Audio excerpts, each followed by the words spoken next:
If you want to lose body fat, but you also want to be able to eat food that you actually enjoy, then you need to stop counting your calories daily. Let's say, for example, that you've plugged your details into a calorie calculator and it's told you that you need 2,000 calories per day in order to lose weight. What most people do is exactly as the calorie calculator tells them to do. They have 2,000 calories every single day, no more, no less, to the dot. For the first half of the week, that goes pretty well. You manage to stay in line, you hit your 2,000 every day, but then comes the weekend. If you're anything like me, Friday can be pretty synonymous with getting a takeaway. So let's say you go out, you get a Chinese, all of a sudden, we're at 3,000 calories for a Friday. What's very easy to do is let that momentum carry on. And let's say on Saturday you go out for a few drinks. Maybe the damage isn't as bad as the Friday, but you still have 2,500 calories. And then Sunday comes around, you have a roast dinner. All of a sudden you're sitting at 3,000 calories and it feels like you've ruined all of your progress. But you didn't ruin your progress, you just didn't plan for your weekend properly. So let's start from the top, but this time with the assumption that we're going to go a bit mental on the weekend. So as I mentioned before, we've got 14,000 calories to play with over the course of a week. We're going to assume that we're going to have a dodgy weekend, so we'll add all of these days together to give us 8,500 calories. So if we take our messy weekend away from our weekly total,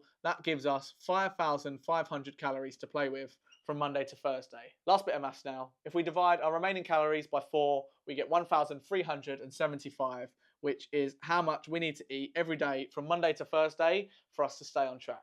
If you do choose to do it like this, then you're very quickly going to find out that Monday to Thursday on 1,400 calories isn't going to be very much fun, but that's the price you have to pay. You don't need to be perfect every single day in order to lose weight, and you can eat a bit of shit here and there, but you do need to hold yourself accountable and make sure that you're balancing your books like this. A little weekend binge is like going out on payday, spending all your money, and then realising you've got about 800 quid to get through the rest of the month. It's not ideal, but you will make it work because you have no other choice, and you need to start treating your diet the same.